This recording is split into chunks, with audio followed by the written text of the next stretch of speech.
हम सब भारतवासी गुलाम हैदर का वेट कर रहे हैं कि जल्दी आए, अपने बच्चों को ले जाए। लेकिन उसके बच्चे क्या कहते हैं, फरहान क्या कह रहा है, आपको ये सुनना बहुत ज़रूरी है। सर्वमंगल मांगल्ये शिवे सर्वार्थ साधिके शरण्ये त्र्यंबिके। जय माता दी। दोस्तों नमस्कार, स्वागत है आप सभी का मेरे चैनल पर। शारदीय नवरात्र प्रारंभ हो गए हैं और आज आपको ऐसे ही वीडियो देखने को मिलेगी। मैं पूजा करती जाऊंगी अपनी, और आप लोगों से बातें भी वीडियो के थ्रू करती जाऊंगी। सीमा हैदर के बारे में बात करेंगे, लेकिन सबसे पहले माता रानी आप सभी का कल्याण करें। कमेंट बॉक्स में जय माता दी ज़रूर लिखना। और ये जो शारदीय नवरात्र होते हैं, अब यहाँ से सारे त्यौहार लगातार शुरू हो जाते हैं। बहुत ज़्यादा काम घर में बढ़ जाता है, तो अब मेरे वीडियो भी शायद कभी आएंगे या कभी लेट लतीफ़ आएंगे, तो आप लोग ज़रूर देखिएगा। और यहाँ पर मैं बहुत सारी तैयारी कर चुकी थी। सुबह से घर की धुलाई, बहुत सारे काम हो जाते हैं। डेली वाला काम तो रहता ही है, खाना पीना। और बस ये जो आप देख रहे हैं जहाँ मैं पूजा कर रही हूँ बैठे, ये लकड़ी की एक रैक है। और वैसे मेरे घर में बहुत बड़ा खुद मंदिर है, तो ये बच्चों ने बनाई थी। लकड़ी के पटरे की पतले पतले पटरे हैं, उसकी रैक बनाई थी। और घर में काम चल रहा है, पुताई तई हो रही है, तो फ़िलहाल यहीं पर माता रानी की फ़ोटो रखकर मैं पूजा करूँगी। और देखिए हमारे यहाँ माली जो है वो फूल और आम के ये पल्लव, इसमें आम और बरगद, पीपल और पाकड़ जो होता है उसके सभी के पत्ते होते हैं, पंच पल्लव बोलते हैं इन्हें, तो लाता है। तो ये कलश में रखे जाते हैं। तो इसमें जो पत्ते ख़राब होते हैं उनको निकाल देना चाहिए। तो वही एक पत्ता इसमें ख़राब था, मैंने निकाल दिया। और काफ़ी सारी छोटी छोटी तैयारी करनी पड़ती है, तो मैंने सोचा आज वीडियो नहीं जा पाएगा, तो चलो इसी तरह आप लोगों से बात करेंगे। और कभी कभी कुछ लोग जो कहते हैं कि कुछ अपना भी दिखाओ, तो देख लो जैसी पूजा मुझे आती है मैं वैसे पूजा कर रही हूँ। तो यहाँ मैंने कलश रख दिया है। कलश में आपको जो कलावा होता है वो ज़रूर बांधना होता है। और जल में सिक्का, हल्दी और ये चावल, ये सब डाला जाता है। और ऊपर चावल, कटोरी में चावल या गेहूं के दाने या चने की दाल भरकर रखिए, उसके ऊपर दीपक जलाइए। कुछ लोग कलश के ऊपर नारियल रखते हैं, लेकिन नारियल कलश के ऊपर नहीं, अलग रखना चाहिए। नारियल लाल कपड़े में लपेटकर, जिसको तूल बोला जाता है, कलावा से उसको बांधकर तब रखना चाहिए। मैं कलश के ऊपर दीपक जलाती हूँ, तो कलश के ऊपर दीपक जलाना चाहिए। और जो नारियल होता है वो विष्णु भगवान का प्रतीक होता है, इसलिए उसको लाल कपड़े में लपेटकर अलग साइड में रखना चाहिए। तो पहले मैंने आटे की चौक पूर लिया, उसके ऊपर कलश रख दिया है, और कटोरी में चावल हैं, उसके ऊपर दीपक भी रख दिया है। और नीचे गौरी जी को रखते हैं, तो गौरी गणेश से पूजा स्टार्ट होती है। तो सारा सामान मैंने मंगवाया था और अकेले ही मुझे सारी तैयारी भी करनी थी। तो सबसे पहले हम धूप दीप जलाते हैं। और आम की लकड़ी का मैंने आम की लकड़ी से आग बनाया था, तो वो जल चुकी थी और बहुत कम सुलग रही थी। तो मैं इसमें जो हवन सामग्री होती है, धूप वगैरह, वो डाल रही थी। सुलग रही थी धीरे धीरे, लेकिन मैंने फिर क्या किया, कपूर जलाकर उसमें आग लगाई और फिर उसके अगल बगल डाला जो हवन सामग्री होती है। और जौ भी मैंने बो दिए हैं। अब धूप जलाऊंगी, पूजा करूंगी। तो एक आज मैंने वीडियो देखा था सीमा हैदर का, जिसमें ये जो 12 तारीख को इन लोगों ने प्रोग्राम किया था, झंडा वगैरह रोहण किया था 12 तारीख को।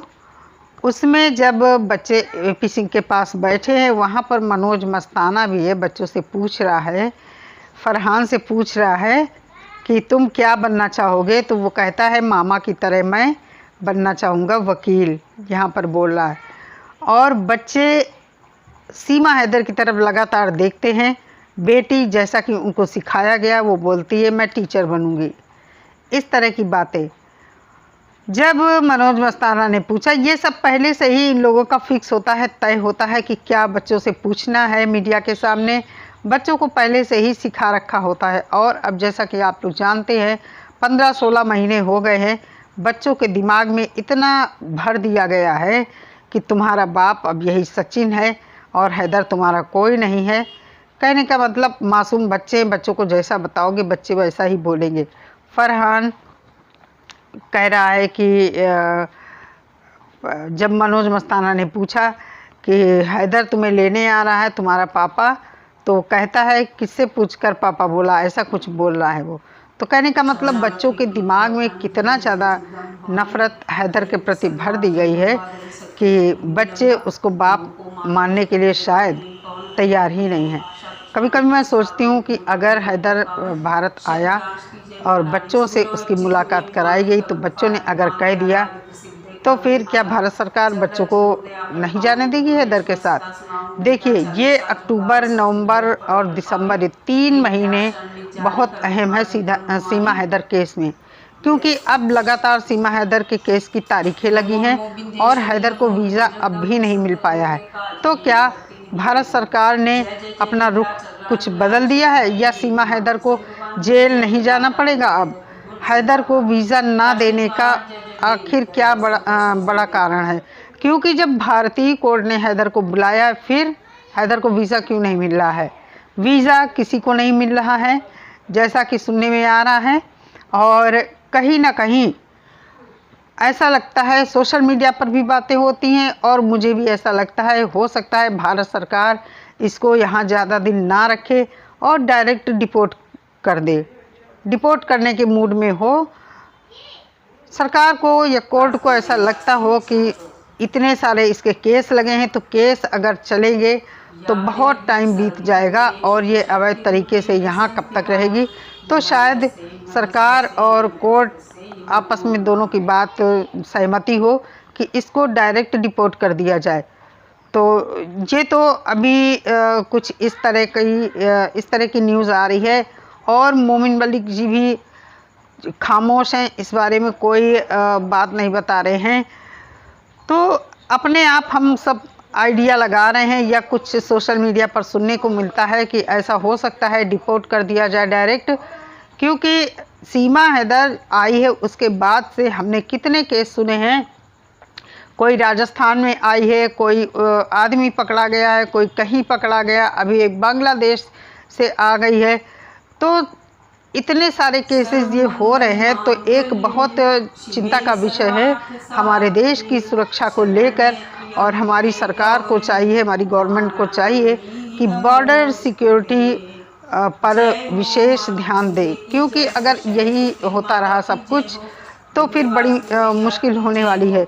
और किसी भी तरह अवैध एंट्री लोग कर जाते हैं और फिर देश में आकर इस तरह की घटनाएं होती रहती। कोई शादी करता है, कोई कुछ करता है। सबको सद्बुद्धि प्रदान करो, सबके कष्ट करो माँ।